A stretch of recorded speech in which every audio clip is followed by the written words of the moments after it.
just mic'd up with Mikie Mahtook. Got the boys in. I got Lloyd. We got J. Mitch. We got Jackie Boy. He tried to jump up and he might have knocked it in. Good time. Let's go. What a start to the Monday. I mean, I'm from Lafayette. My boys would come in, say, oh, God. So me and Joe on the ground. I got Joe in the headlock. And he's sitting there. Helmet. He's punching me in the stomach, like, steady punching me. Here, and there's everyone sitting around. Who here thinks Ochinko can practice today after having 5 full beers? And he goes, Chad Jones, right? Chad's been with the team 6 minutes. For 7 minutes, right? Chad's like, no, man, I don't think Ochinko can practice today. And I was like, I look back, I'm like, Jesus Christ, dude. I fucking saw you there. You were more fucked up than me. Be on the Spirit plane had some issues. I think she was sleep farting. You heard her or you just thought it was her? I sat right next to her. I smelled. Whoa. What was that? How to start the show.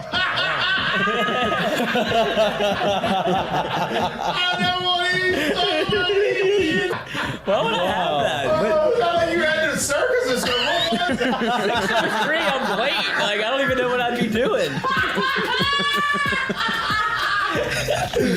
Now, when you do go to spring training, are you going to bring your chinchilla and your turtle? My dad tell you about it? The SEC is, God, they hate fat people. I mean, I get crushed for that. You know what I mean? And it's like, come on, man. Hey, just the South, bro. You got a bunch of food down here. Like they're all fatter than I am. Players, look at Lloyd. You know what, Lloyd? You're looking for a recruiting coordinator, coach. I'm here. Yeah. He's like, I'll piss my pants right now. No way. We're wearing gray pants, long gray pants. He goes, I'll piss my pants right now.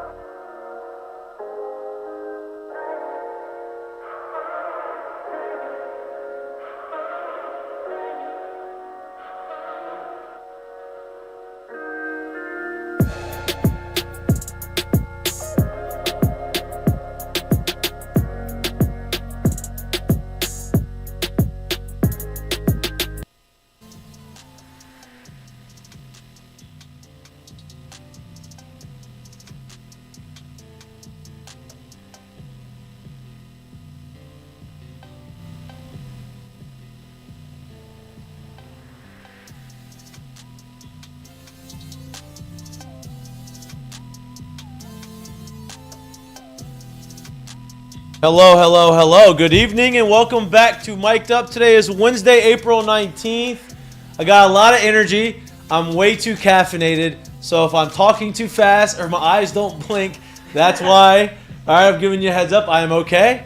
I overshot the caffeine today. It's been a long day. Good day. Stressful day, but good day for me. And We'll see. Huh? We'll see. Well, yeah, we'll see. Waiting on it. Hopefully, we'll see what happens. But we got a huge show for you. It's Jay Johnson Wednesdays, not on Mondays anymore. It's on Wednesdays. LSU had a loss last night to UL. We're going to talk to him about that. You wanted it to happen. Huh? You wanted that. No, I did not want that to happen. Jay will be in the on-deck circle here in about 7 minutes-ish, depending on whenever I get done with these Heineken headlines. We have a lot of questions for him. We're going to talk to him about what happened last night. It was kind of a weird game. We're going to get into that. We're going to talk to him about what to expect from Ole Miss this weekend. Obviously, Ole Miss, they're the reigning national champions. They're off to a worse start than they were last year in SEC play, but there's still 15 games left. They still have a way to maybe right the ship, get hot, put themselves in a position. We're going to talk to them. They're a scary team. They can hit. They can score. They're playing at home. We're going to talk to them about all of that. What are they looking for? What is the message to the team? And so forth and so on. We're going to recap, or not really recap. We're going to talk about the SEC schedule, who's playing who, what it looks like with the second half of the SEC calendar coming up. LSU is in prime position. D1 Baseball came out with their, mid-season, or I guess mid-conference season rankings as far as who's going to host, top 16 seeds, so forth and so on. LSU is the number 1 overall seed right now in those rankings as of today. There are 5 of the top 8 national seeds are from the SEC. So SEC is doing everything that everybody anticipated them doing before the season started. They're crushing it. They're doing what they need to do. They're doing what everybody expects them to do. But there are a lot of games left. 15 games left in the conference season. A lot can happen. Paul Skenes had some interesting comments to talk about this weekend with Ole Miss, and we're going to get into those a little bit. Another pitcher that I played with did this after I left, but had some interesting comments too about Ole Miss and ended up backing him up. We're going to talk about that too. MLB is in full swing. Madison Bumgarner is yelling at hitters because they're swinging too hard. Max Scherzer's getting ejected because he has a foreign substance on his hand, which ended up being rosin, which is legal. You can have rosin on your body. He gets route. If you didn't know, rosin is supposed to stop the sweat. It's hot some places. And you right? can't tape. And you can't tape, right? So, can't wear wristbands. So Rosin's his own way, but he gets ejected, potentially a 10-game suspension for him. He is, I would imagine, going to appeal that suspension. Fernando Tatis is back cheating in right field. Or he's back tomorrow. He will be cheating now in right field, not shortstop, because they have Bogarts there at shortstop. And Nick Ahmed, if you don't know who he is, he's a shortstop. He's been in the league for a little while. He is now playing cricket in Major League Baseball. He hit a double down left field line that bounced. We're going to get into all of that. We're going to have a conversation. As you can see, this show is going to be fun and energetic because I am beaned up right now. What kind? Coffee bean. Coffee beans. Not coffee caffeine. I'm gonna crash. My heart may pop out of my chest, but I am. But I'm here Not for only you, am I baby. caffeinated with coffee. This is what I was going to say. I also, before the 2 cups of coffee that I had midday, I had a Celsius before that. And you had one this morning too, didn't you? No, I had a Celsius before that, and it's 2 for $5. So I had 2, and then I started drinking. I had 1, and then about $2 Celsius for $5. Oh, I thought you meant 2 at 5. No, I no. said, God. I had a Celsius, drank it. About an hour later, I was going to this meeting that ended up being at a coffee shop, and so I started drinking the other Celsius. I probably shouldn't do this. I probably should just drink coffee. So I am bouncing off the walls. Oh, you ready right now? I am ready. See, he's never dabbled in the energy drink game. He knows how to dose his coffee, but the Celsius will catch your ass. I think that's the game I know how to dose the energy drinks. The I don't know coffee exactly. the coffee is the ones that get me. He's in our arena now. Yeah. There's I like it though. I like it. The trick is to cut it with a little vodka in the energy drinks. Oh Jesus. Okay, I'm not doing that. Here A we Red go. Bull vodka? Would you playing for the tie over there? God, he's trying to No stay Red right Bull there in the vodka. You middle. gotta let it even it out. No Red Bull vodka. But What is this, European soccer right here? What are we doing? I'm excited because I have this energy to be able to interview Jay with. Right? Wait, also don't forget part of the headlines too. Give Tommy Tanks a little love, a little SEC Player of the Week. Oh, SEC Player of the Week, Tommy Tanks. Shout out, still leading the nation in RBIs. Just still old hat at leading this the point. world in RBIs right now. Absolutely. When you get a ghost runner every time you go to a bat, it's pretty easy. No doubt. It's great to. It's easy when you get someone just put on base for you. It's easy to get RBIs when you can hit. Tommy White's at 380 now. Like, If you ever were wondering if he was a real deal, he's a real deal. he's a real deal. Yeah. And he's taking what they're giving him. He's Yeah. not going to walk as much as he swings. He's a Dylan hitter. Cruz, but he also doesn't strike out a ton. He Yeah. swings. And so, but he's proven to you, like, not only am I going to hit the ball over the hitter's eye in center field, I can hit the ball singles to right field, I can hit the ball to left field, singles. I can hit the ball out. I to can do right whatever field. I need to do. Yeah. Do whatever I need to do. I think Jay is on the on-deck circle. He is in. We're going to take a 30-second break, get him situated. Huh? It's a dad. Yeah, he's there. He's probably looking great in his little setup that he's got. Oh, he's got the old Alex Box backdrop. They're on the road. They're about to go on the road. We're gonna need to Ole get in Miss his on a office. We bus gotta trip. get like a picture with him. We can put that up in his office. We need to have that right there, no doubt. All right, we're gonna take a 30-second break. We'll be right back. You're watching Mik'd Up. We're gonna have the Jay Johnson interview here at the other end of the break.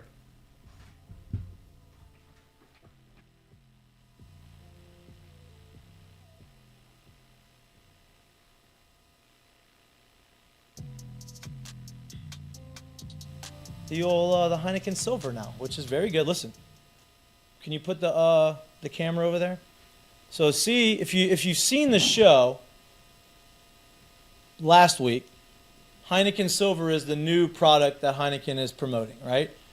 If you look at it, we had this huge beer tower with all of the cans that they had given us. They had given us 2 cases of beer just to promote it. We're getting obviously some more stuff. And if you watched it, we had 2 of those, and they're, boom, really high.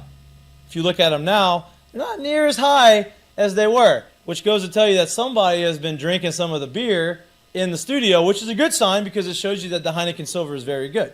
And it is their light beer. It is refreshing. It is 95 calories. It is equivalent, and I don't want to compare brands because Heineken is a sponsor of ours. They are a partner of ours, and I'm not a huge Heineken fan, to be honest with you. But whenever they came here and said, "Hey, you need to try these Heineken Silvers," I was like, "Oh, this is good. This is easy. It's easy to drink." So I started drinking them. Obviously, other people have started drinking them. Thank God that we got some more delivered so that we can continue to have display. But shout out to Heineken for their sponsorship. We appreciate it, and Heineken Silver for being so good.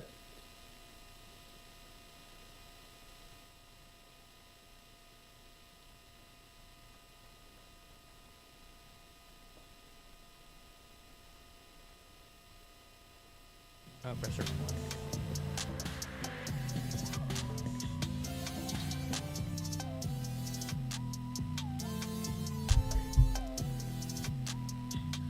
Welcome back to Mik'd Up. As promised, it is Jay Johnson Wednesdays. No more Jay Johnson Mondays, only Jay Johnson Wednesdays. We are always excited and honored to have him join our show every week. Today is no different. We are excited to talk about what happened last night. Baseball is a very funny and finicky game. Things can happen that you don't really expect, a la last night. You had two balls kind of get lost in the twilight. They fell. They should have been outs. One thing led to another. You gave up some runs that you probably wouldn't have given up had it been a normal thing. And you lose a game that you probably aren't supposed to lose. But that's just a game of baseball. That's the way things go. Coach, I appreciate you coming on. Can you give us your assessment on what you saw last night? Obviously, it's a weird game. It's a funky game. But, there's things that probably were good and weren't good. But can you give us your assessment on what happened last night? That needs to be recognized. We're playing a really good team. Right. And if you give the team extra opportunities, they're going to cash in. And as bad a game maybe as it was, there's just a couple things that if it went a different way, the outcome might be different. And that's what's saying we didn't play our best game last night either by any stretch. I think, once we tied it 2-2, Riley went out there, got 2 quick outs, got the next guy to 1-2, and Rocafort did a good job with 2 strikes. Just put the bat on the ball and kind of flared one in there. And then Hood, who's swinging the bat as good as anybody in the country right now, hit a home run. And then we answered back and scored another run. It's 4-3. Got the leadoff guy out, and then we had the pop fly deal, which I don't have a big explanation for that, and that created a 2-run inning. I mean, other than that, it's kind of a square game, and we tip your hat to him. The guy that came in and threw 91 pitches, threw 41 pitches on Sunday, 36 hours earlier, and they brought their Friday starter in to close the game, and that's what you do when you have a chance to get an RPI win like that on the road. So. This is one of the better teams on our schedule. They're having a very good season. We played them in the fall, and so we were very aware of how good a team, Louisiana Lafayette is, and wouldn't be surprised if we saw them again. So we'll need to be better next time that happens. One of the positives, and I think probably the biggest positive of the game and probably the season moving forward, is Javen Coleman is back on the mound. Started the game, threw an inning. I thought he looked awesome. I thought he looked amazing. Coming back from TJ in 13 months, I don't think if you don't know if you're a common fan, you're not a casual fan, that doesn't happen for pitchers on the mound. How impressive is it to see him back on the mound? How happy are you to have him back on the mound? And what does that say about his character and his work ethic? It's super impressive. I'll never forget this. Like when he got hurt last year, I mean, my first thought was like, man, that's going to be like a big blow to last year's team. And somehow we survived it. You know what I mean? But I really would have liked to seen how 2022 would have played out had he stayed healthy. Right. And then the next day after he hurt it, we were here in the office talking, and I was like, hey, man, don't worry about it. Go to work, get better. I just assumed he would not pitch for us this year. Right. Like, it was just like, we'll get you ready for 2024. You basically end up with a red shirt and a medical red shirt, so you'll still be a sophomore by the time you pitch. And, you'll have all the leverage in the world. You'll get your degree underneath you. That was just assuming I've never seen anybody come back in 13 months. Right. So super impressed by how he went about his rehab. And it wasn't like a clean rehab either. Like he had a couple setbacks along the way. And so, I mean, you put that in there, super impressive. Now for our team, obviously a massive development. Yeah. And really, really excited about that. And very timely is what I would say for his return right now. Coach, in the thick of the season right now, obviously before you make, quote unquote, the stretch run towards the end of the year, dealing with a couple injuries, right? As far as for the young guys that have gotten opportunities on the mound, how do you think they are taking to the ebbs and flows and the ups and downs of it mentally, and where they are right now, and where do you see them going forward? Yeah, I think, the two that come to mind, obviously, that have been kind of maybe pressed into more action than maybe we thought are Gavin Guidry and Griffin Herring, and they can handle it because mentally they're solid. The situation doesn't become too big for them. Griffin has pitched great for us. I had a little bump in the road last week against a good team, and I think that'll be a learning experience for him. He's pitched so well, these SEC games so far, namely against Arkansas, Tennessee, and South Carolina. Like, confident he'll bounce back. Gavin Guidry's kind of been pressed into action, which we probably didn't anticipate, but has done a great job as well. I think we've won every game he's pitched in so far, and so that's a good sign there. I trust those guys, and trust is a big word when you're talking about being a freshman in the SEC. It's not out there very much. Like it's a small window or race for like freshmen in the year in the league, because at a lot of places guys aren't playing. We've actually played more young players, which is amazing considering the team that we have, than anybody else in the league. And I think that's positioned those pitchers well.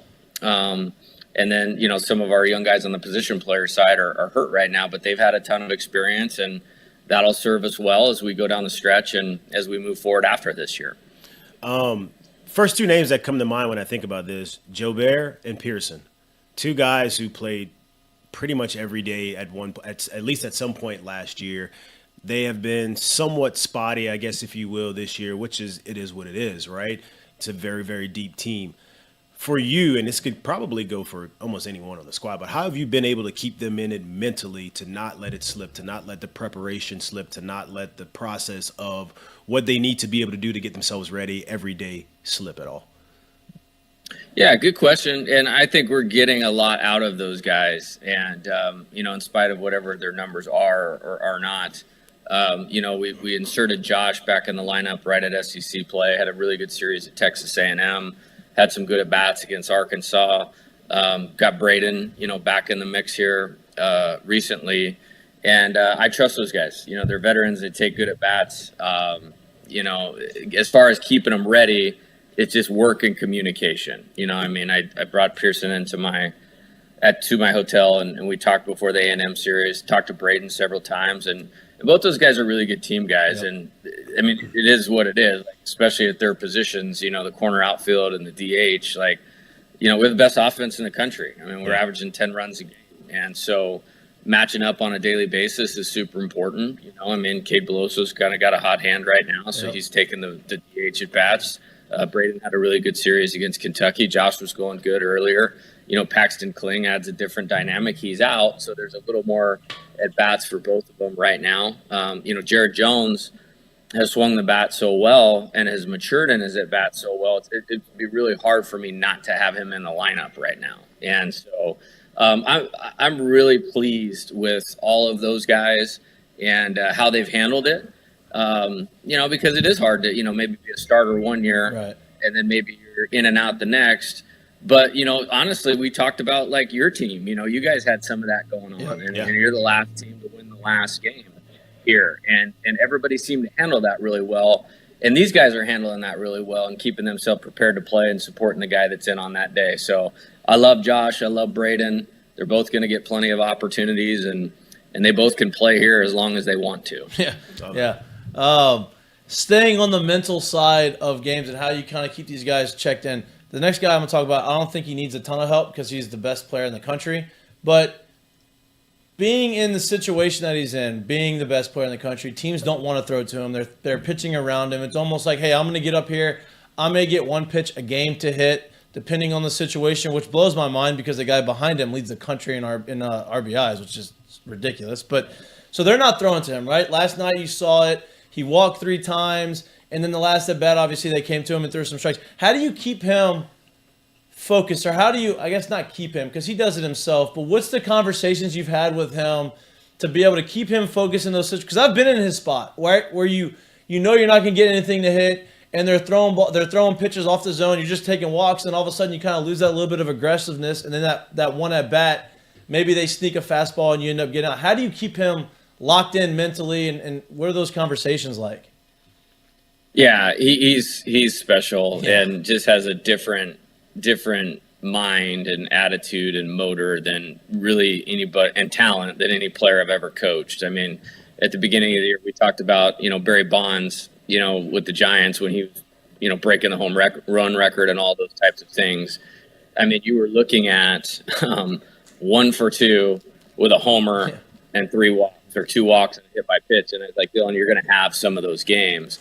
The only way you're going to mess up is if you get outside your plan and try to do too much. Now, the plan is really simple. Like, every pitch is going to be the mistake pitch of the at-bat until it's not. Right. And so you're always ready for the mistake, understanding they're going to pitch you differently. And that guy manages the zone better than any hitter I've ever seen. Like, I mean, he had the one strikeout looking last night, and I almost want to be the umpire. Like, are you sure? Yeah, right. Yeah, like, I don't know. Yeah, right. Yeah, right. He's the best. Like, there is no debate who the best player in college baseball is. And frankly, I mean, I know who the number 1 picks have been the last several years, and he's better than those players. And I say that with full conviction. Yeah, I agree with you. I mean, you have the 2 number 1 picks in the draft this year on the same team, and it's just they can't have 2. One's going to be 1, one's going to be 2. I believe that with him and Skenes. Going to the mound, back to the mound. This has been a question that you've been asked a ton. I know me and you've had some conversations about the rotation and the guys, what's going on in the bullpen with some injuries down. What do you need? Because you've had Thatcher, I believe in. I know you believe in it. You've come out and you've said that he has the talent, he has the ability. He threw again last night. Wasn't as sharp as probably we wanted to see him. What is it moving forward as far as the rotation goes? Ty Floyd's going to be there in the weekend, but how do you manage that moving forward and be able to kind of give your bullpen a break? Yeah, I think that's not an easy question to answer right now. It doesn't mean that I don't have belief in anybody. It's just more of like, we legitimately have to have to look at the weekend of how we're going to get 81 outs. Yep. And then who is the team we're playing, and where are the runs for guys to collect outs with as little damage as possible. And it's a little bit of a unique question because kind of the guys that are down right now are kind of our strikeout, power pitcher type guys. So the matchup thing becomes more important. And I actually don't mind it because it allows more guys to contribute. Mm-hmm. And we have to be on it in terms of where we put guys. And I've had to kind of do that my whole career, coaching at, San Diego, Nevada, Arizona. I mean, it's not always been LSU. So I think we can do it. I think we have to be on it. I think the pitchers need to do a good job of recovering quickly and getting back to the next day. We have not overused anybody. Like, that's the thing. Like, we should be fresh as a staff right now, a lot fresher than last year's staff. I mean, it was like Gervais, Reiselman, and Cooper were throwing in 3 of every 4 games type thing. Right.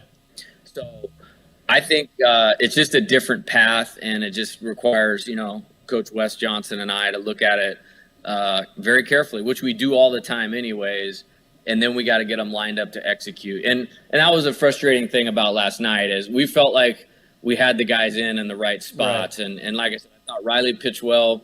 If we get Roccaforte out, Hood doesn't hit the homer. You know what I mean? Yeah. And then if we catch the 2 fly balls, I mean, even if he did hit the homer, it's 4-3 in the 5th. Yeah. And we're in a little bit different situation. Or 6th, excuse me. So, we'll be on top of that. And for me, it's all about winning. It's all about finding a way to win using your pieces to do that. So I'm confident in the pitchers that we have. They just need to execute their plan, and we'll find a way.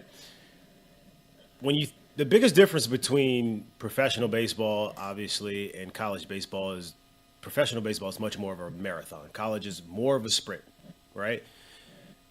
To getting guys to play at their potential, honestly, is obviously a lot about confidence. And when you have confidence, doesn't matter if the good players play great, the great players play legendary, and the players that are average play above what they play as well. Where is Thatcher Hurd right now mentally, and how is he holding up? Because we all know, as well as you, the ability and the talent is there. And sooner or later it'll click, but it takes a lot when it comes to where you are mentally and allowing that process to kind of, I guess, catch wind and kind of go. Yeah, I didn't talk to him after the game last night. On Saturday, he gave up a couple runs, but I actually believe the intent was there, the strikes were there, the execution was there. And so I don't want him to get distracted maybe by a bad stat line, those types of things. Right. We had that conversation after Saturday's game. I didn't talk to him after yesterday, but you're right. The ability's there, the talent's there. I trust Wes with my life, as far as developing guys, and we're going to keep going. He's a pitcher on our team, and he's got the ability to be good, as do other guys. Right. And we're going to keep going. That's what it is. We've won a lot of games, and we've had I don't know if it's a saying, but just kind of a mindset of like we want to win games and get better as we go, and that goes for every player on the team, and him included. So we're just going to keep attacking that, and I think I don't know when it's going to be, but you'll see him break through that. Yep. Yeah, because we've hinted on it about it here before. Sometimes as pitchers, as hitters, you have to, in a way, kind of give away an out, give away an at bat, give away a day, in the sense of making sure you're trying to focus on the right things, and maybe the outcome isn't exactly what you want it to be, but knowing that what I did today is going to set me up and bring me back to where I need to be successfully. And I just want, if you could speak about that a little bit, because that's not just a Thatcher thing. That can go for Dylan. That can go for anyone. 100%. And, like we talk about having a plan or staying to a plan, and your plan is only as good as your commitment to that. And your commitment is only good as if you're so committed to it, like you're willing to lose with it. Yeah. Like we know we want to win and we have to win, but it's about the execution of our plan that's going to lead to winning. So if we can kind of surrender the outcome, as you just said, and be so committed to how we're trying to attack whatever it is, the at-bat, the pitch, the game, the weekend, then I can be at peace with it. And, that's where you have to live in the space of competition to be an elite performer. And honestly, that's like, in my opinion, the most important part of our job as coaches is to help them understand that. And it's hard in today's world, and it's hard for these guys with the expectations that they live with, but they've done an A+ job of that to this point in the season. It's not perfect, but that's not the way baseball is designed. Right. And I think there's some room for growth in what I'm talking about as well. And that's a good thing for us and these guys moving forward. Speaking of adversity and trying to get through these things, you are going on the road this weekend to Ole Miss. Ole Miss is they're the reigning national champions. They didn't start the season off very well last year, ended up making that run. This year they're not playing great. They are, bottom of the barrel in the SEC as far as stats go and as far as wins and losses go, but they are the reigning champs. What is that message? What is the mindset going in on the road? Because last year they came to LSU and they weren't playing great, ended up taking the series. What is the mindset going in, and what are you looking at? What does Ole Miss do to give you all issues moving on to this weekend? Yeah, I think talent is not a question there. Not even remotely a question. When I was at Arizona 2 years ago, we played them in the Super Regional, and a lot of the guys that were in the lineup in Game 3 to go to Omaha are still there. Like it's a lot of the same guys when you talk about Gonzalez, Chatney, Kemp Alderman, McCants, like all those guys, played through Omaha and all that type of stuff. They added Ethan Groff from Tulane, Calarco from Northwestern. Like that's a legit lineup. Yeah. Like preseason top 5 team, top 4 team. There's good names on the mound. Obviously, Hunter Elliott going down hurt them. I think he's going to be back this weekend, so we'll see him this weekend. I don't know. I'm going to spend all day today kind of digging into, our plan and how we line it up and set it up. But, just if you're going on names, it's the same as every weekend. And for us, every weekend is, obviously, we're taking them one at a time as the SEC, but we're treating them like every weekend is practice for a super regional or a College World Series finals type deal. And our team has met every challenge on those so far. And this is going to be another good one. This is no different than any of the 5 that we've played so far. I can promise you guys know that. Yeah. Coach, you've been pretty adamant about the emotion in not only in college baseball, but what you've seen from Alex Box Stadium and the crowd and the energy. And then over the weekend, I think Ole Miss and Mississippi State had maybe the highest attended college baseball game ever in a home crowd. Obviously, LSU's going to get that same treatment whenever you go to Ole Miss. I say that to say this: what you saw against Kentucky and how Bear Jones may have reacted and what kind of came from that, is that something that you're trying to, I don't want to say encourage, but something that you're not going to let your team run from? Hey, man, I love that dude, and I am so happy he's at LSU. And can't have it both ways. You can't you can't criticize guys for not competing and showing up to play and not being mentally right and all of that, and then not occasionally show some emotion. I didn't even see any of that until after the fact because I was watching the ball go over the fence at 452 feet. Right. Kind of like this guy just keep doing it and keep impressing me mentally. But I'm good with our team as long as they're super engaged in what it takes to win. As long as they're staying together, supporting each other. We're all good over here. Yeah, like people asked us those questions, and I was like, listen to me. If as a hitter, when you get quick pitch, that is not like I have had that exact same. Now, minus the 452-foot homer, I've had that same reaction. I just didn't have the reaction after I hit the homer. It was a fly out, but I had that same reaction because when you get quick pitch, it's one of those things, and it's an emotional game and it's a passion game. You don't want to take the emotion out of it. I had no problem with it, obviously. Yeah, here's the thing. Like Nick Mingione at Kentucky is one of my best friends. Hands down in base, he's one of my best friends. And they have a great template for their team right now, and they have an edge to how they're playing.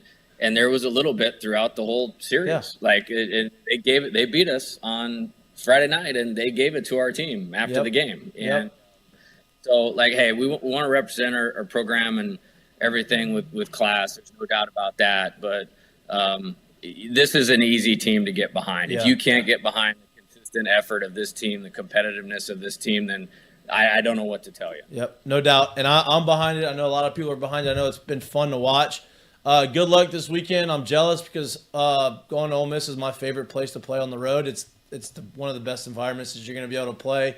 I got to play in right field with the beer showers, and unfortunately there's too many of them when we played them there. But hopefully y'all don't give up the beer showers and y'all are hitting the homers. But good luck this weekend. I appreciate you, as always, coming on the show and taking time out to support us. And we're going to look forward to watching y'all this weekend. Have a safe trip. All right, guys. Have a great one. Yep, See thank you. you.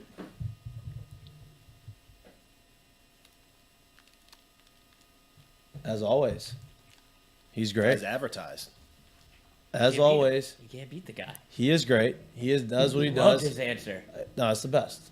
Like, if you can't get on board, don't get on board. You can't have it both ways, and I agree with that 100%. I have no problem with anything that he did. Obviously, the visual of it doesn't look good. No, just because you see it, but who cares? But we It's sports, dude. also spoke about too, like the nuances of what actually happened in that moment in time. Yeah. Which is very hard for a lot of people to understand, and it's competition, man. Things get heated. No doubt. It is what it is.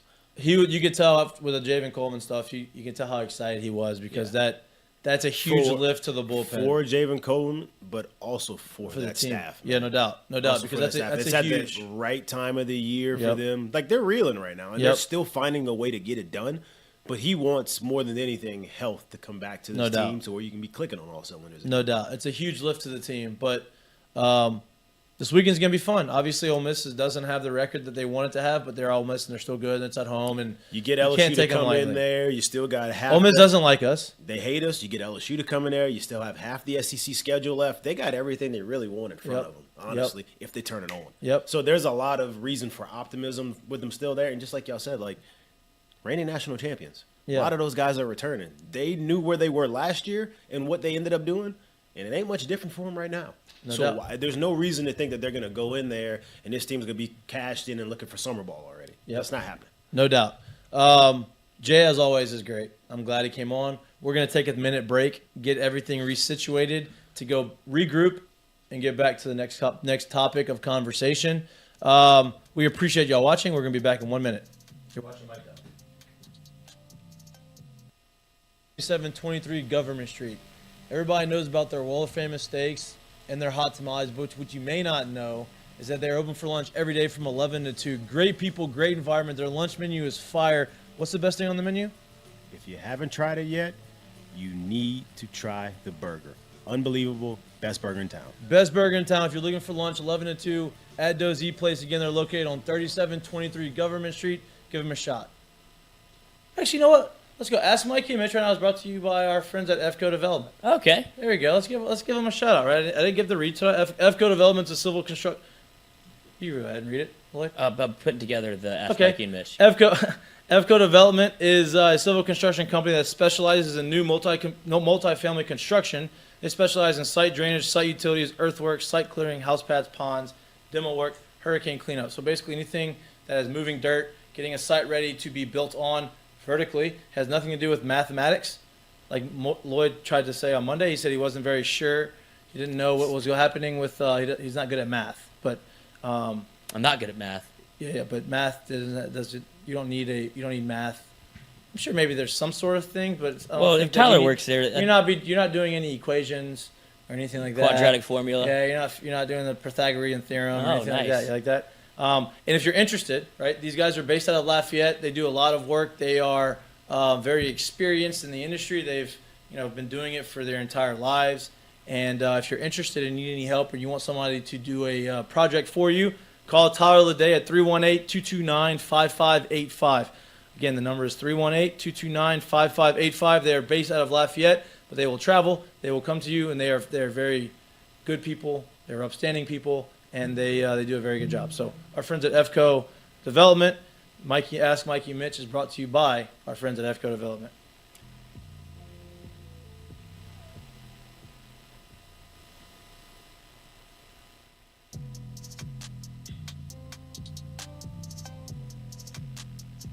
Welcome back to Mic'd Up.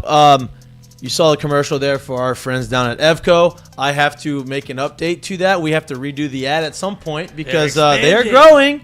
They're growing, and now you don't call Tyler Leday at his personal number because he was getting too busy. I appreciate y'all who have called. They now have their own Evco number, which is good. That means that they are growing. They're doing a bunch of different things. The new number is 337-534-4675. That is the new number to Evco. We're going to cut a new promo at some point, put that on there as the commercial. We are very happy with our partnership with Evco Development. And Clearly it's working. clearly it's working. They're growing, but as are we, right? As are we. So let's get to talking about the game that happened last night. We talked a little bit about it with Jay. Jay's always a great interview. Jay always gives us a lot of good information. UL and LSU is kind of like, ULL. No, it's UL. I'm Louisiana. kidding. I love Lafayette. UL. So their matchup in the midweek is similar to like what Tulane and LSU used to be, right? Where like it's not a gimme. Like no matter what the schedules are, Tulane was always really good and always a team that like, okay, it's going to be tough, midweek games. UL is kind of that team, right? UL plays LSU really well. They have a really good team this year, and they went ahead and they won the game last night. But, like I said, baseball is a weird thing, a weird game, and some weird things happen. And last night there were some moments in the game that you look at like, oh my God, how did that happen?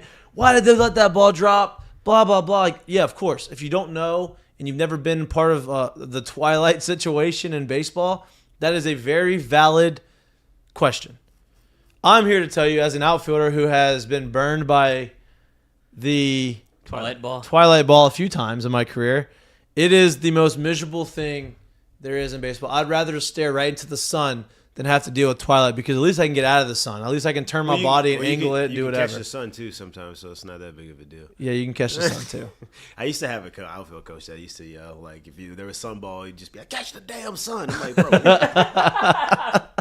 But like, you can at least maneuver your body and angle yourself to where you can get out of the sun. Yeah. You're like Can't in do fan that. lot where they can't just put your glove up. Put your glove up. The sun's not I'll coming take care of down. it. It's not coming down. I don't know what you want me to do. Twilight, you can't do that. No, Twilight, you can't get out of the way. I think you play outfield long enough, and honestly, you really don't even have to play it long enough. You play outfield, and you are going to inevitably at some point run into a twilight ball. Probably one of the ones I remember most is I was lucky enough to be starting in the state championship game as an outfielder my freshman year in high school. No pressure. Twilight ball state championship game. Oh no! It definitely happened. I think there was probably maybe 1 or 2 runs to score. It ended up not being like a 1 or 2 run game. Yeah. So I'm not going to sit here and say that was the deciding factor, but definitely happened. And that's not the last time it happened. But twilight balls are tough, man. And I'm not saying that they didn't do this, but the rule of thumb at that time is usually you get balls that go up, you don't. Really good outfielders will take their eye off the ball, find the surroundings, get to the spot, and kind of get back to it. Twilight is usually hey, you got to watch it the whole time. And guess what? Sometimes it still ends up happening. You still end up losing it. No doubt. And usually when the ball goes up, the guy that's on the other side, like if it's going up to center field, usually one of the corner outfielders can see it because they see it from a different angle. Yeah. Right? Back. So usually, like if the ball's hitting the gap or right at you and it's high enough, that the corner outfielder can come and help you. Or vice versa. If it's hit high enough down to the corner and they can't see it because they're straight on, the center fielder can go and help. Unfortunately, last night, both balls were hit consecutively. Yeah. Right? And both balls were hit in a position where neither one of the other guys could go out and help the other one because it was too far away. Yeah. It's unfortunate, but it's the way it happens, and it's not an error because it's not their fault, but it sucks for the pitcher to have to go through that. Yeah. And so That's why they point. You can point That's for all those- you want. Hey, I'll tell you this too. Point. For those that don't know, twilight balls happen way more often than you actually think. Just from repetition, so much as seeing balls off the bat, usually you end up picking it back up, and it makes it look like you saw it the whole time, but you really didn't. You'd be like, dude, I didn't see that ball for a long time. Right. Like, so it happens quite often at that time, and there's really nothing you can do about it. yeah, and look, when stuff like that happens, that's just part of it, right? That's just part of the game. That's part of baseball. And it's unfortunate because it allowed UL to score some runs that they probably shouldn't have scored. And then they blooped in another one, and they ended up hitting the homer, and all these different things that happened that Jay talked about that caused the game to kind of get out of hand. Not out of hand, but like to push the lead to where it got. And so I'm not worried about it. It's one midweek game. That's the first one they've lost all year. And I'll say this too. Look, at the end of the day, bro, the game is the game. The schedule is the schedule. How you choose to play it is how you choose to play it. But let's not gloss over the fact that UL brought in their best reliever through his longest outing of the year. Their Friday night starter came in and basically closed the game. Yep. That didn't happen on the other side of the ball. Right. And I'm not saying that it should have. It is what it is. You know, they put real importance on this game. And I'm not saying they put more importance on it than LSU did, but they saw this as something that they definitely 100% needed, and they went and got it. So props to them for doing it, but it wasn't pitched the same way on the other side, and so you got to just be honest and tell that part of it too. No doubt. And so you get past that game. You try to finish. The bright spot, as we talked about, was with Jay was Javen Coleman. Yeah. Right? Like, he came out. The fact that he's back in 13 months is unbelievable. The fact that he's throwing as hard as he's throwing, as well as he's throwing in 13 months, is unbelievable. And so he's going to be a huge addition moving forward. Well, here's the thing, though, man. Like, I don't know. Like, I'm not a pitcher. I don't know exactly how this thing's going to go for him, but because he's so young, too, like, I'm wondering how any contribution he can give is going to be huge, but I'm wondering how often. I would imagine there's probably not going to be any back-to-backs for him. I would imagine I'd say it's probably hard pressed you'd see him throw 70 pitch outings. So, like, how much can you get from him and how often can you get it from him? We don't know. That's what we'll go on to see. But I do think having him as an available option probably more times than not would be awesome. Yeah, I think that what you're going to see is you're going to see him throw that one inning, have a couple days off in between, throw another inning. And as the season continues to progress and as the postseason happens, you're probably not going to see him really hit his stride and let them – there's always going to be a limit on him, right? There's always going to be a pitch limit. There's always going to be – they're going to be careful with him right now because it's his first year back. They don't want him to re-injure anything. But I think as you get to the postseason and he gets, 7, 10, 12 innings under his belt, you may start seeing you got 2-inning outing or 3-inning outing. But I'm wondering, too, because he's so fresh off the injury, if you do start seeing them use him as the Sunday and or midweek, but probably Sunday starter in a game, like opener, and they do the opener thing. Yeah. Because that's a guy right now, like you want to give him a clean inning, right? Maybe to start. Like you want to give him clean innings. You don't want him and the reason why you want to give him clean innings not because you don't trust him to be able to get out of jams, but let's say he comes in with runners on second and third, first and second, first and third, high leverage with one out, and he somehow gets out of it in 6 pitches. Well, you just burned him because you're not going to want to bring him back out, and now all of a sudden it's a 30-pitch inning. It's a 30-pitch inning, and now you've kind of gone over what you want to do with him. So I would imagine that's a possibility that they can do the opener thing for him and when and where. If he's throwing like that, I would imagine you're not going to really see it on the midweek game like that. Yeah, it's going to be interesting to see how they use him, like what the usage rate of him is going to be. He looked really good. He looked confident. I didn't know what he looked like before, like on the mound. He looked really good. Yeah, no, and I think he's excited. That's just that's an added addition. With the emergence of him, hopefully he continues to do what he does, and the emergence of Bryce Collins, and the emergence, obviously, of Griffin Herring being as good as he's been. Getting Ackenhausen back soon. Yeah, Ackenhausen. So now you have 3 of those guys. So you have Ackenhausen, you have Javen Coleman, and you have Griffin Herring, all 3 lefties, plus you have Riley Cooper. So you have 4 lefties that you believe that you trust out of the pen. Yeah. Then you have Bryce Collins out the pen, who's a righty. Yeah. Then you have either Christian Little or Thatcher Hurd, whoever won, both of them maybe out the pen, right? And I was going to say Gavin Guidry. Oh, and you have Gavin Guidry coming in the back end of the game, right? So those are 8 guys that you have, and that's 4 lefties and 4 righties. Hey, you have some guys now. Maybe it's not guys that you thought you were going to rely on, but they're guys. Well, here's the thing too. I think people are kind of missing this. We don't know the severity of the hamstring issue that Ackenhausen had, and obviously the injury that he had before it. But I'm wondering if the thought process has been with him that, hey, listen, maybe you could go out there and pitch and give us an inning right now, but we need you back to full health more so than we need you just being able to pitch right here. So you've seen guys kind of take roles that maybe you were not expecting to see them in, but you got to remember Ackenhausen is not just a lefty matchup guy. Like, he is a guy that can throw towards the back end of your bullpen, right? Which will now push some of these guys who are having to fill those spots kind of into that middle relief role, which is probably where they'll be more comfortable with right now, which will kind of round out where this bullpen is right now. So you got to kind of remember that when you're thinking about, man, our bullpen's struggling, we don't really have it. Well, you're missing guys that are supposed to be back there, Yeah, no doubt. And it's going to be interesting to see how they do it. I'm not as worried as a lot of – I'm not saying worried. Like, obviously it's a question I understand. mark. That's where the question mark is, and that's very, very, very rightfully so. I'm not so sure that the question mark is as big as a lot of people are thinking. Absolutely. Right now, would you rather the other guys? Absolutely. But you still have guys that are out there that you can trust and you can rely on coming out of the bullpen. You know how many other teams would be busted right now if they were hit with the amount of injuries that LSU I'm glad you said that. Oh. I'm glad you said that. That's a great segue because you go to the weekend this weekend, right? LSU's going to Oxford to play Ole Miss, right? Ole Miss came in as a preseason top 5 team in the country, reigning national champions. They bring a lot of their guys back from last year, offensively especially. Why is Ole Miss 2-13 in conference play?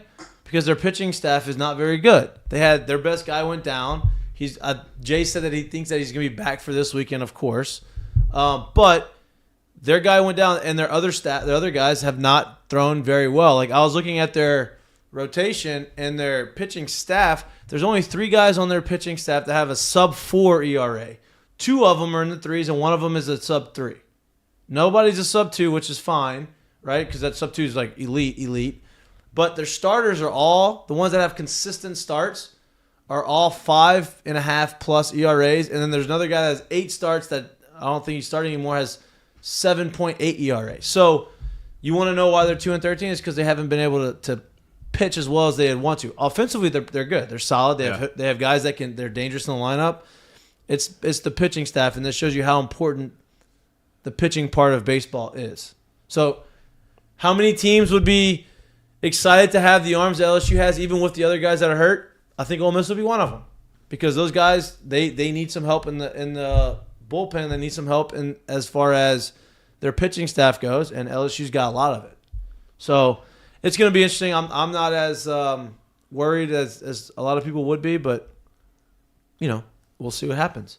I'm wondering what their bullpen looks like, because going through their score sheet, like going through their schedule, the runs aren't inordinate. They're not giving up as many as you would think, especially in this day and age in college baseball. There's a couple of glaring ones where it seems like when it rains, it pours. But other than that, like 7-4, 4-6, 9-11, 13-4, never forget, 3-2, 7-8, 3-5, 6-3. Like, these are all games that are pretty actually, I would say those are low scoring for what we've seen in college baseball. Obviously, that's not LSU's offense, but I don't know how much they're getting these guys where they probably have like a big inning and then they're trying to pull them, or they're putting people on with a lot of runners on base and they're not responsible for it. It blows up your ERA.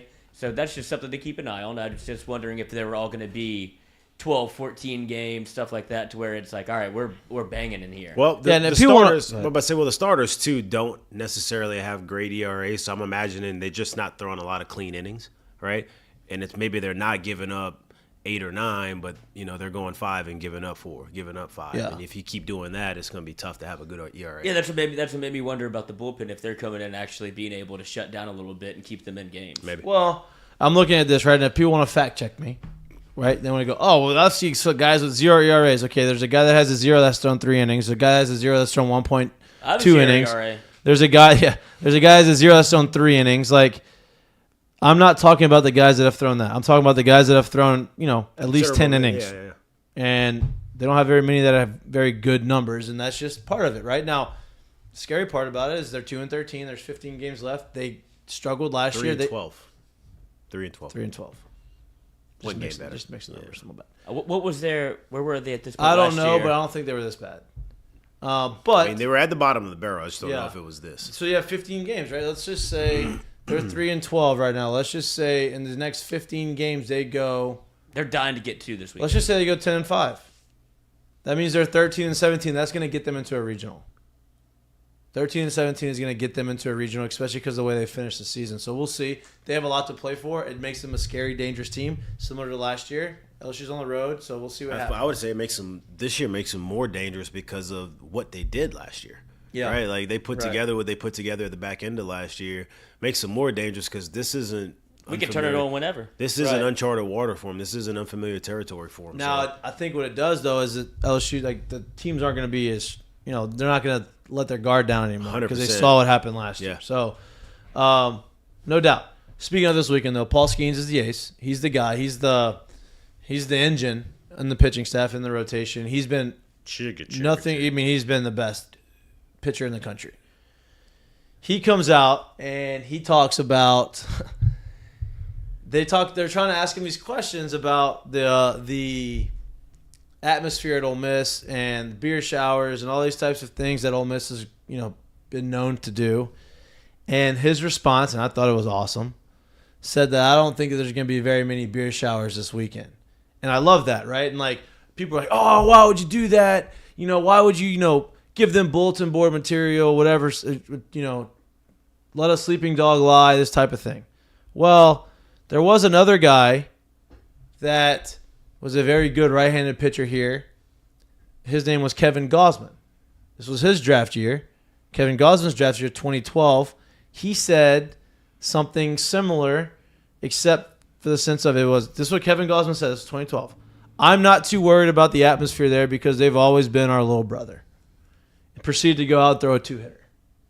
So my point in saying that is, yeah, I get that's what he's saying it, but if he's who he is and who we know he is, like, I'm okay with that. Because he's not just saying something that he's not going to be able to back up. I kind of like that. He's confident in what he's going to do and what he can say. Now, if he gives up some homers and stuff, of course, they're going to let him hear it.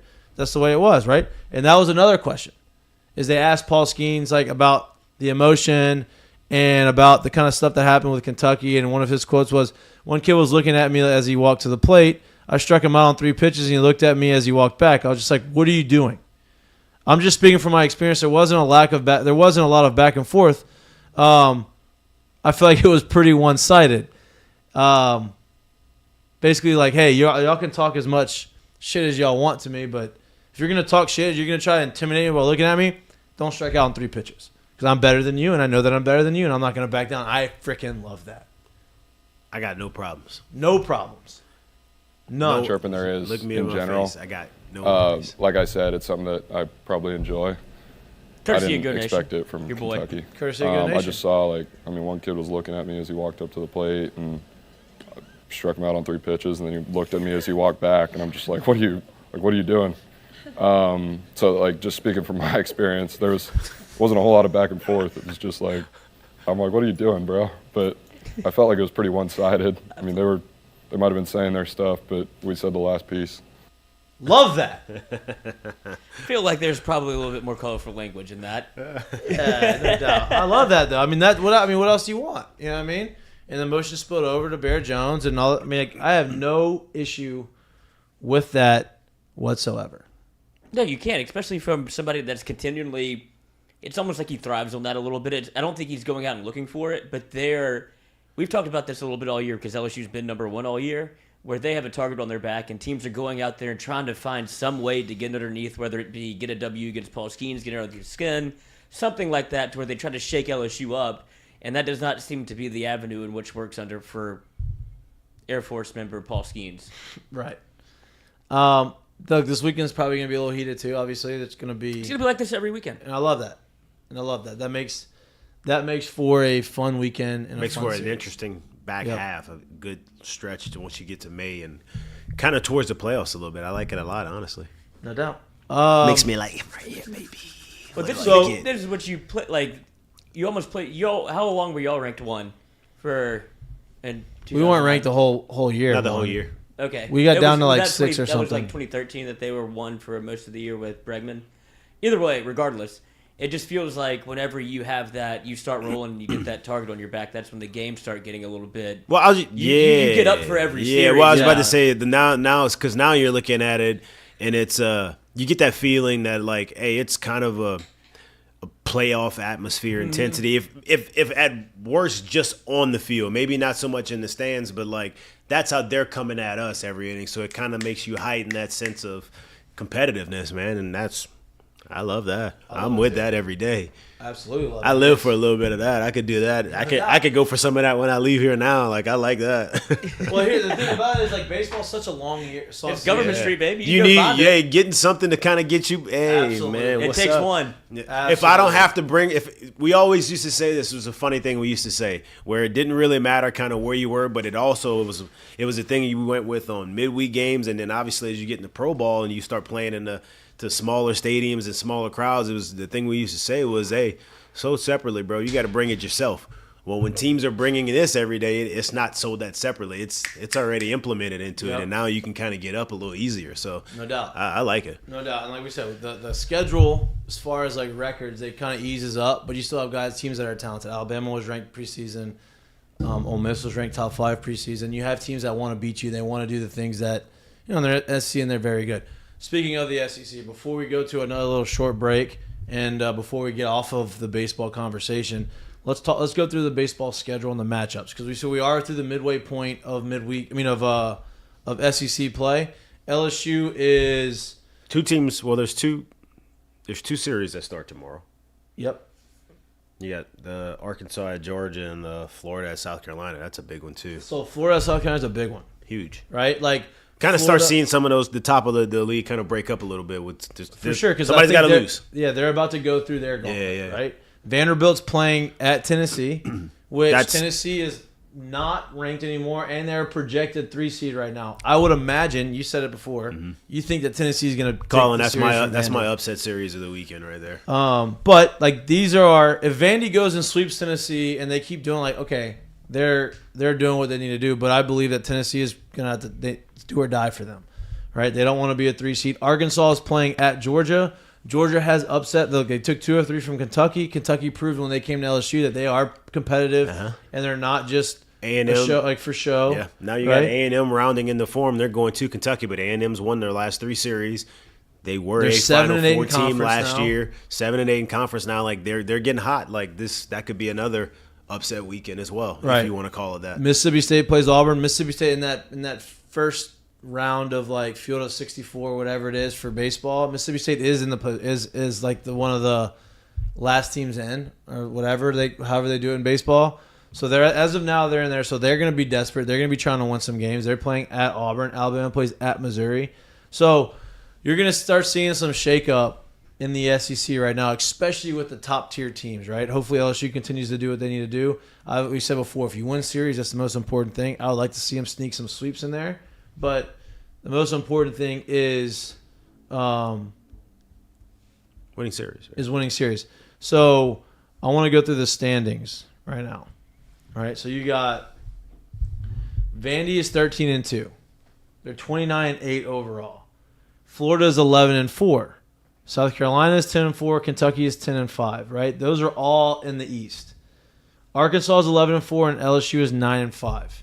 Right. So everybody outside of Vandy are within a game of each other in the win-loss column or in the loss column, right? Now, Vandy has a tough series this weekend against Tennessee, so we'll see what happens. But SEC is about to start shaking up. It's about to start getting interested down the stretch. Like I said, the SEC East teams are about to start playing their toughest part of their schedule. If Vandy loses the series, they're literally right in the mix with everyone else, honestly, because then they'll have at least 4 losses. Right. So they're right in the mix with everyone else.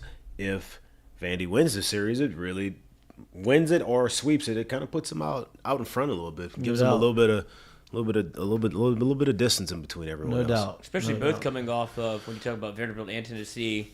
If you're worried about what LSU did in the midweek, both of them lost midweek games too. It happened. So Tennessee loses a midweek, Vanderbilt loses a midweek. It seems to be like they have the harder part. Both teams, I would imagine, have the harder part of their SEC schedule coming up, and so they're probably maybe looking ahead a little bit. LSU obviously has to deal with UL and them bringing all of their firepower in, to, like you said, brought in a Friday night guy to close the game and go, the most innings he's ever gone. That's reliever, Friday night reliever. No, Friday night guy, the reliever, their best reliever threw an extended amount, and then the guy that closed the game was a Friday night guy. So the reliever. I wonder who they're playing this weekend. Well, I'd imagine the guy had to throw a bullpen today anyway. Yeah. The reliever who went 7 innings or 6 innings yesterday. You know where he went to high school? St. Thomas More. Oh, okay. A little STM guy. So he's still at the crib then. He's still at the crib. Still got that leather jacket on. Still at the crib. Boy, I can't even tell you what Night Town is. The pub, the keg. The keg is not there anymore. What about Marley's? Marley's still there. Marley's used and to Legends. slap. And Legends. Right next to each other. Get you a little half and half. Oh yeah, that's LaFonda's. No, LaFonda's is just a margarita, right? No, LaFonda's it's got the little mini ones. But they have the half and halves at LaFonda's. The sangria and safe to say, Lloyd doesn't go through Opelousas on his way back. He's literally right into Lafayette. I lived there for a year. In Opelousas? I lived in Lafayette. So not 365, and he knows the ins and outs of every bar there. That's all he spent there, and he knows all about it. He only needs a couple weekends. He'll figure it out. Yeah, no doubt. All right, let's take one more quick break. Mel's Diner? Mel's is fire. So I got to get a hand job there. Dwyer's is fire. It's downtown. I've never been there. Dwyer. It's not like a late night, but it is. Their breakfast fire. Edie's breakfast fire. They used to have a rent a slide shop right next to Mel's that we would walk from the bar and then we'd always go down the slides. Oh yeah, that's next to Judy Sin. Yes. Yeah. Yep. Oh yeah. Just trying to get arrested. Yep. Good times in Lafayette. Especially if it rained. Good thing we got you out of there. 365. If it rained, no good. No. I was working early in the morning too for the radio. Oh my god. If it had rained within the last 24 hours, I've seen people try to go down the slide, like the blow up slide, and the water at the bottom built up. Yeah. And they go down there just soaking wet. Now you got to go out wet. That was a good idea. There's right across your corner. I'm surprised Lloyd didn't do that. See, I would always do it on the way back. So Yeah. So you went home wet. yeah, figure that out. You got my and buddy running the bases. Yeah, I was about to say you got that used to run the bases. Went to school a lot. Oh my god. All right, we're gonna take a minute break. We're gonna get reset. We're gonna come back. We're gonna talk about the spring game on the back end of this break. We're gonna talk about a little bit about Major League Baseball, and then we're gonna get to our seggies. You're watching Miked Up. We'll be back with you in 1 minute. Well, that's going to be brought to you by Evco. There you go. Every Who's single- Evco? Evco. Development. There we go. Evco Keep Development. going. Evco Development is a civil construction company based out of Lafayette, Louisiana. They specialize in Math went bye-bye to me long ago, so Huh? I never had a chance to work there. Like You what? math, engineering and all of that such. So, the smarter people. That Well, civil engineering. Let me explain to you how this works. The civil engineering is more about the earthwork and the ground, and you prep the land before you build vertically. And I don't know how much mathematics that they are actually doing maybe Jay can tell us. in that spot. So I don't think the math excuse to you is a thing. But Evco Development, our friends. That's why you have the sticker on your forehead. I'm sure your friend Tyler Day.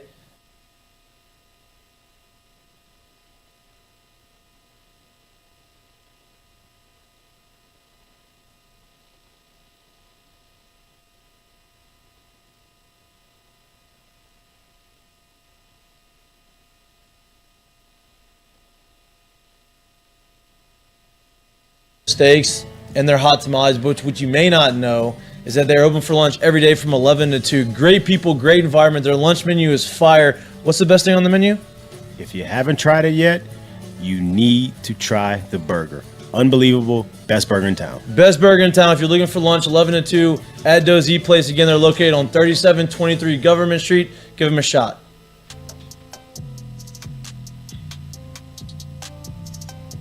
Actually, you know what? Let's go ask. Welcome back to Mic'd Up.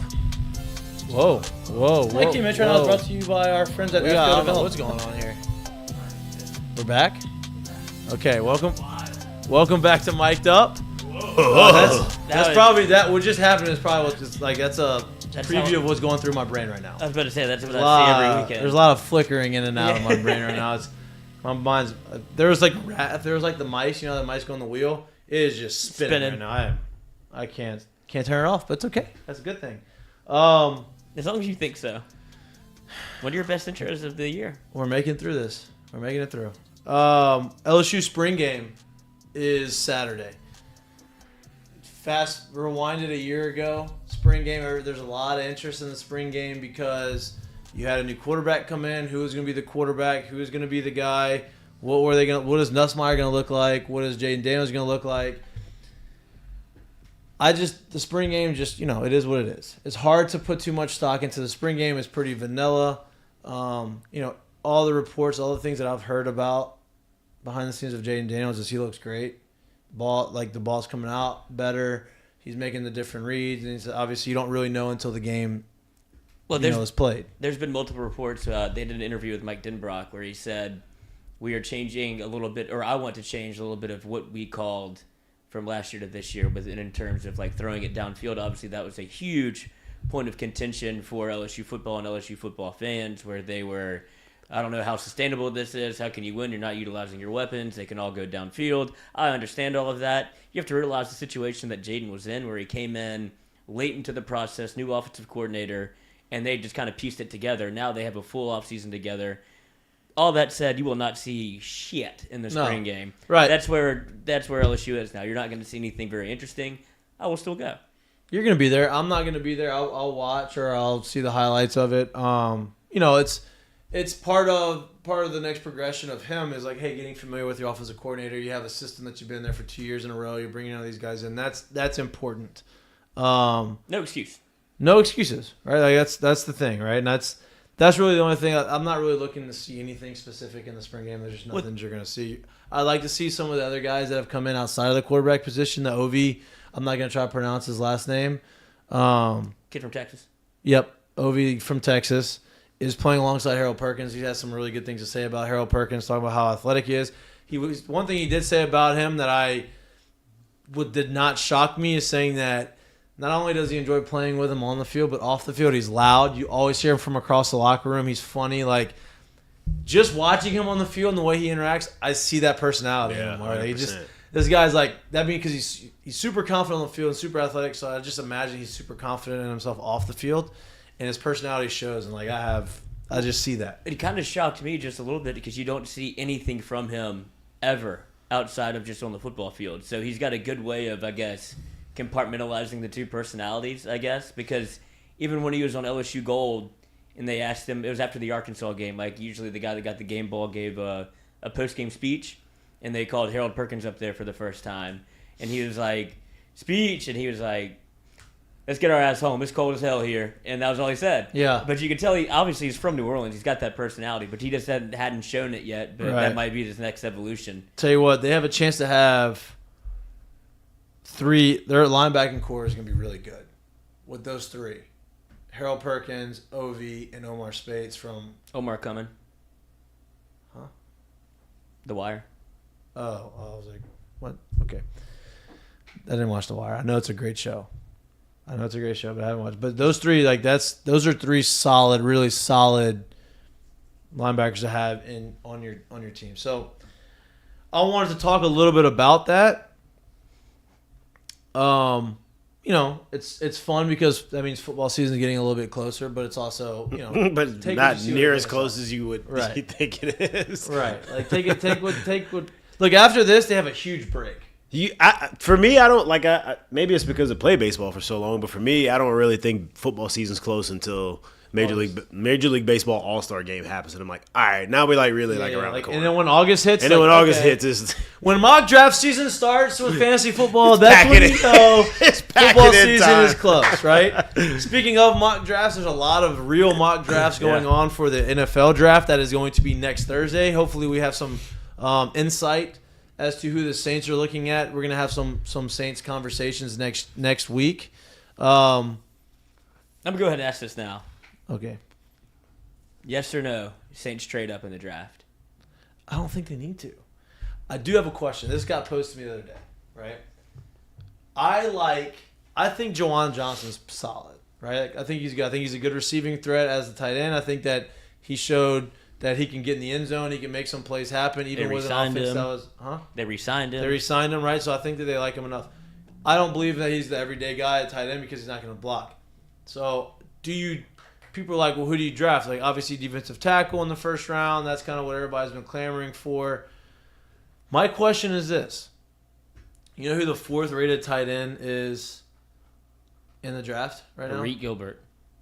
Darnell Washington from Georgia, right? If Darnell Washington is still available in one of the 2 second-round picks, would you be okay with the Saints drafting him? In the second? Yeah. Absolutely. 100%. I agree. I don't think 4 tight ends are going in the first round. No. Now, he may get drafted over one of the other guys that are rated above him, but... 100%. I mean, he wasn't even the best tight end on his own team, but he does the work that you think Juwan Johnson doesn't. He will block. But he also catches, though. Yeah, absolutely. You know what I mean? And he's 6'7", 260 pounds. He's a mountain of a man. More than that. He's like he's an offensive lineman that can run. He's a mountain. Yeah. I'd love that pick in the second round. So... Look great in the uniform. It'd be great. It'd be great. But... those are the conversations that we're going to ask to our guests next week. We have a week left, of the draft. A lot of things can happen between now and the draft. This is when really things start to cook. This is when the conversations happen. Yeah. These are when they start it's crunch time. Who's showing up to whose birthday party. Hey, it's crunch time. It's time to start putting all the cards on the table now. No doubt. We can talk all day we want. We can try to lowball and try to get the prices high and all of that, but, the timeline's running down right now. This is where you actually got to make a move. No doubt. All right, boys. The Saints have had, looking at their pre-draft list of people that they've had over, because you can only have, I think, 25? They've had Deontay Banks, corner Joe Fuchsia, Devon Achane from A&M.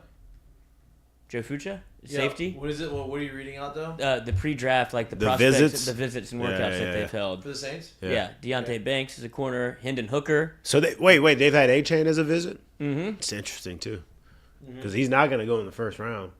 Jaquelin Roy and Mekhi Gardner. A&M. He tore up LSU. My God. Yeah, he did. Well, he was on half an ankle too. Yeah. Uh-huh. So I'm just He ran a 4.3 something in the combine. He's a dude. I don't know how he's going kind of under because he did good in the combine too. He's a dude. He's a track dude too, so it's not surprised to see him run a fourth. Well, Kayshawn was a track guy too, but Boy. sometimes you Where's need he more than projected now? You're all over that thing. Huh? Where's he projected? XFL. Oh, man. Do they have anything about that or no? Not that I've seen. I mean, I'm sure he'll go in like the 4th through the 6th. Are you sure about that? You think he goes earlier? No. That's about as late as I can put it. I plead the fifth. 1, 2, 3, Round. 4, fifth. I'm not trying to make fun of the cat. I just wish I'd have seen more. I hope from he him. has success. Turn on the tape. Hope he has success. Hey, I think he knows too. At this point, it's put up or shut up time. If you haven't watched Hopefully NBA playoffs are fire right now. I'm telling you right now. Lakers are playing right now. If you don't like basketball, if you don't like watching regular season basketball, that is very, very, very okay. 2 nights ago, and we talked about it yesterday, Mikey and I, without even talking about it, happened to watch the entire Golden State at Sacramento game, and it was absolutely electric. And they play tonight, and I'm all in on watching it. Did you see what? Did you see that they banned the cowbells from the game? No. Yeah, I meant to show you that. Did you not see why? Because in Sacramento, when Golden State was there, the Golden State's GM was standing in the stands, and the fan behind him just kept cowbelling him right in the ear. Like I'm talking about, like he's standing here, his back of his head, and this guy's right in his back of his head. Hey, and they said no cowbells are allowed. I think in Golden State, obviously. Apparently, I don't really know it that much because I'm not that much into that scene. But apparently, now they haven't been good for a while. But like when they're good in Sacramento, apparently they say that place is absolutely nuts. They say like, it's awesome. Like players love going to play there. Chuck used to say that. Charles Buckley was saying it because they haven't been that good in a long time. But when they were good, when they had Peja and those guys, and they were in the but even Chris the Webber, year when the Lakers beat them, even the year when the Lakers beat them in what's been considered the most cheated game or cheated playoff series in ever, which was in Kobe's days, honestly, Kobe and Shaq days in early 2000s in LA, early 2000s. But even in those days, they said that place is absolutely ridiculous. That's what Chuck said. He's like, it's a sneaky great place to play. Yeah, and now they have the beam. And they've had awesome. and they've you can see the beam from outer space, dude. They've sneaky had pretty much one of the best teams in the league all year too. Well, they went and made all the right moves, and all the moves they had made paid off. And if you I know people don't like, we're not like, I'm not advocating you talk a ton of basketball, but I'm just telling you, like you turn on the game. Yeah. If you want to watch the reincarnation of Russell Westbrook in his prime and probably faster and better than maybe John Wall was in his prime, go watch De'Aaron Fox play right now. De'Aaron Fox is they had the coach of the year on that. Like they got a squad. Hey, have you heard over there. that guy talk? Like speak about. Oh yeah. He is super impressive. Yeah. The way he goes about his business and how he's awesome. If you watch him, it's hard to not get on board and like what you see when you watch him play. Just and look, straight you got some of the big names in the NBA playoffs. Obviously, like Sacramento's doing what he's not going to be there. Well, they got one that's going to be missed. He's got a wrestling match tonight. Sabonis might not play because he has a internal chest so contusion. Ridiculous, dude. What's your take on that whole situation? Did you see what Shaq said? He said I was stomped on his ass too if he did that to me. Yeah, he grabbed his ankle. He grabbed his ankle. Like I get it. It was just I think Draymond got Draymond because he did. But like it's hard to suspend him for that game. It's a playoff game. I'm shocked they suspended him. Me too. They've said a lot of what the suspension was about was not only obviously his previous history where he can't keep his feet to himself, which is interesting, but it says how he reacted to being expelled from the game whenever he just went because they did say that. Expulsion. Apparently they said the commissioner was at the game and like what he was doing after the foul was called in between was like, hey, yo. You mean Draymond didn't keep his cool and acted very calm? 33-year-old was not whatever, emotional at all? No, he wasn't. Oh, okay. I'm sure.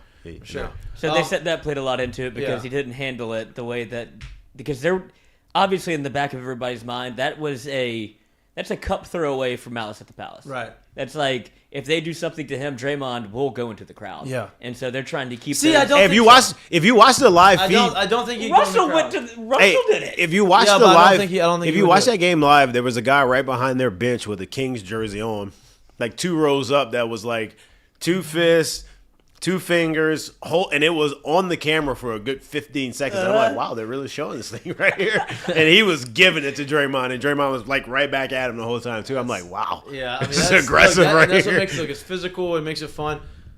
And The Draymond's Knicks- like, I love to get out of here. I gotta go do my podcast anyway. I started early. Yeah. The Knicks are in the playoffs. Yeah, Oh. The Sixers are in the playoffs. Yeah. The Lakers are in the playoffs. Golden State's in the playoffs. Like those are some of the marquee teams, yeah. So marquee markets. and all around the country. Yeah. So I think that's it's been fun. Lakers down 11 to Memphis right now. without Ja. Without Ja Rule. Crazy. All right. Let's get to the seggies. Let's get to the Maybe a little segments. shorter show on Hump Day. Yeah. Doe's mistake of the day Have you seen this? brought to you by Dozy Place, or mistake of the day brought to you by Dozy Place. Thank you. This says. I did see this. This is, I hate to throw baseball players under the bus, but this seems like a little check your privilege moment for his children and his wife's pregnant. It should have been yours God Monday. forbid. I know, but I think I already had one. But Anthony Bass sends out a tweet where his wife is flying with a 5-year-old and a 2-year-old, and they spill popcorn all over the. Oh, let me move the ticker. They spilled popcorn all over the ground. The wife calls over the flight attendant to be like, "Hey, can you pick up the popcorn?" And Well, the wife asked her to pick the popcorn up. right, Oh. and tough. she was like, "No, like you can. I got other things to do. You can handle your own kids." And it turned into a full blown tweet where he said, "Anthony Bass turns to Twitter, as anybody should, I guess." Should. I was being sarcastic. The flight attendant at United just made my 22-week pregnant wife. How long is 22 weeks? So 5 months, 5.5 months. I don't know how pregnant that is, but it doesn't seem like it's 9. Well, that's the second trimester. Oh, I don't know. so you're fine. I've never. I've seen people at F45 that are still working out. So, yeah. my 22-week pregnant wife traveling with a 5-year-old and a 2-year-old get on their hands and knees to pick up the popcorn mess made by my youngest daughter. Are you kidding me? And then everybody, of course, hops all over him, and he pretends like he has defenders on Twitter. And he goes, "I appreciate all the support on Twitter. Just so it's known, I've been handling it internally with United and the flight attendant." So he's basically going to get somebody fired over this, which is just such a Bush League move. And He may be upset because he had a bad outing. well, did you see his ERA? It's above 7. So everybody seemed to bring that up too. You better be able to. It's I mean, what do early, you do? okay? That's what he I said. get it. Look, I get. There's some times where you're in the right of like these situations. I don't think this one's like. I don't think this is one, This is but not it. that's just me. That's what do I tough. know? That's tough. These kids are locked in on the iPad. No doubt. Do you imagine the flight attendant on their hands and knees like picking this up right now? There's turbulence. It'd be rough. Yeah, I feel really. wouldn't I'd s- feel really bad for the flight attendant if I was the person sitting behind watching her do that. Yeah, I wouldn't. If I was a flight attendant, is that what it's still called? Flight attendant, or is that No, that's the right way to say it. okay? Good. Yeah, like I'm not. I don't work for you that hard. Like, Right. I'm there to get you. It's your, not my job. Yeah, I'm here to get you your cocktail, packet of pretzels, Right. and keep it moving. I'll hit Right. you with the bar cart on accident. Sorry. Oh, every time. Yeah, I bet you were Every big time. aisle guy. Every time my knee gets banged or my foot gets banged with it. Yeah, that's and why- now look, a lot of it's my fault because I'm in the aisle. but Window guy, baby. I like if I have to get up to go use the bathroom, or if I like having my legs stretched. That's it. I'm a big middle seat guy. I know my role. No, you're not. I am. I'm small. Gotta give people the room, Fuck that. and That's I like the conversation. I will say this though: if I were to fly Southwest and I don't have a great loading spot, I'm not opposed to making somebody real uncomfortable in the front because I'm just Oh, in the I'm- middle? Oh, no I'm doubt. going If I as had far- to be in the middle, I'm staying sitting as in far front. front as possible. I Yep. don't give a shit. For sure. Do y'all lean back? Nah, I really don't. I really don't I kind either. of just chill. I don't, because I can sleep with my. Well, I pretty much fall asleep as soon as I get on the flight. So by the time I'm in the middle, I don't really care Superpower. at that My point. man flight Oh, sleeps yeah. anyway. It's unbelievable. Oh yeah. Mid conversation sleep. See you. I can't sleep on the plane very often unless like Vegas I can on the way back. I always do the red eye. I don't know if we're actually sleeping. I don't know if I sleep. We I brought have you no back to problem going life. sleep. Had my pulse checked a couple times. Brought you back to life. I have no problem going to sleep, but the minute I wake up, I'm up. I can't go back to sleep. Have you ever fallen asleep before the plane's taken off? Oh, You're yeah. waking up or you haven't moved yet, and you're just like, oh, I'll Yep. waste You know what the worst one is? The worst. This is the worst.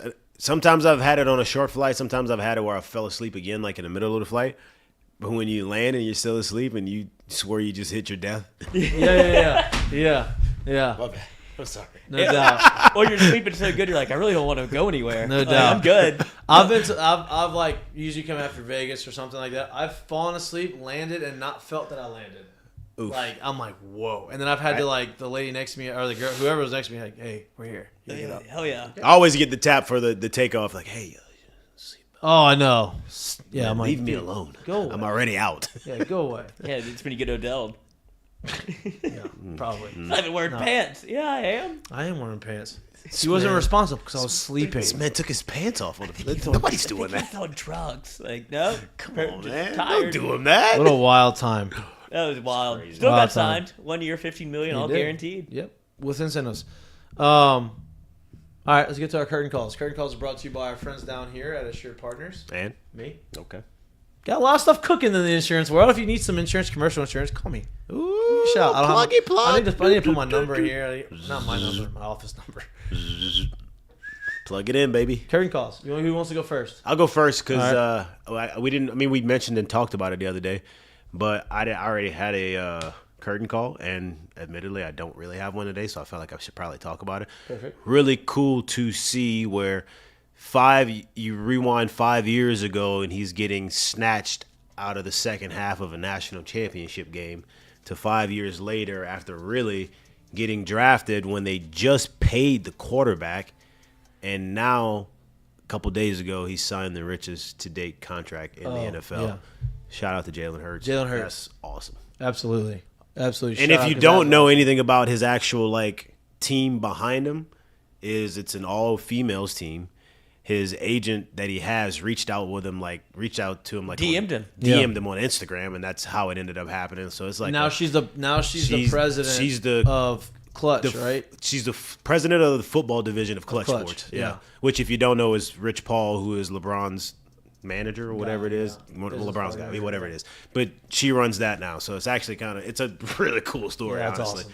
So That's shout out to awesome. him and them, honestly. earned it. Yeah. No doubt. All right. My curtain call. I know we've been talking playoffs a little bit. That's for basketball. Another, if you've never watched it, NHL hockey playoffs. I don't watch a single puck hit the ice until the playoffs start. Oh, I thought you were doing the other one down here. No, I don't think that's a curtain call, but I will mention that. No, that's not a curtain Arkansas getting those That's a rings. mistake of the day. It is, but that's a curtain call to me because I called it. Sam Pittman being their head coach is going to be ultimately going to be a disaster. I lived it. That's CoachO.com, where it's like anything to motivate you. I have nothing else to do. I don't work on the offense or the defense. I'm just pretty much a rah-rah guy. Like, let's get some rings. Okay. But my real curtain call is to, I don't know his name, hockey player, hockey tough, took a puck off the ice, 76 stitches, and came back in and missed 2 shift changes. And then those people are absolutely psychos. How about did y'all see the FDNY, the police department Versus the and fire department? All they did was All fight. they on did ice. was fight. It was awesome. Awesome. But those are all hockey guys. But yep, so if you hockey haven't guys. checked it out, check it out. Love playoff hockey. It is as intense as it gets. Love that. My curtain call is in the baseball world, right? And I think the story is awesome. I think it shows that, you see these stories a lot in all sports, but you see them a lot in baseball just because there's so many games, and there's so many opportunities, and there's so many people getting drafted. This kid, Mason Miller, he was 5 years ago, he was a Division III pitcher at Waynesburg University. I couldn't even tell you where Waynesburg University is. Legit, I couldn't put it anywhere. I have no idea. I guess if I had to guess, Waynesburg is either in Indiana or Pennsylvania. That's the two that I would think of. Anyway, 5 years ago, he had a 7.5 ERA 2-2 to Jones. as a sophomore at a Division III Three at university. 101 miles an Right? hour. So this is the first 11. tweet that I want to show you. Last week in AAA, he threw 5 nearly perfect innings. He just started with 11 strikeouts. his fastball averaged 100 miles an hour, and his cutter averaged 95.7 miles an hour. He made his major league debut today. In his debut, can you pull that up? I don't know, we may get in trouble. Did you put it in the doc? Yep. Let me grab it. What? Oh, yeah, there it is. Here it is. He made his major league debut today, and he is throwing absolute jet fuel. And it does not look like there's hundreds that look like, oh, that's hard. And there's hundreds that look like this look like a million miles an hour. This looks explosive. Like this one looks like a million miles an like hour. he's throwing Advil. Yeah. Locked in. Swing and a miss, struck him out. He struck out the side. Not even close. 102. This guy is dealing. Like, it's just cool stories. This guy has really made himself like something. Like he was. Coach, let me tell you what. And that's Patrick Wisdom, who's been super hot. I'm gonna just tell you what. When you're throwing 102 and it's right at the top of the belt at the belly button, you're not hitting that. Nope. You first off, it's hard to make the decision to not swing on it, and you're not gonna hit it. Yep, Just no not. doubt. So that's my curtain call is to Mason Miller. Congratulations, dude. Debut's awesome. Seems like you're gonna be in the big leagues for a really long time. D3. Was not good at a D3. 7 70 earned ERA. run average. I guess I shouldn't make fun of Anthony. Like, Bass. where's your mindset when you're sitting there looking at those numbers? You're Right. 100% looking at, well, what should I be doing next? I mean, he throws BBs. And then a 95-mile-an-hour cutter. Yeah. Shout out to him, man. That's awesome. That's crazy. Brady loves a good baseball story. Great show today. Great show today, as always. Thanks, Jay, for coming on. Thank y'all for tuning in. Thank y'all for listening to us.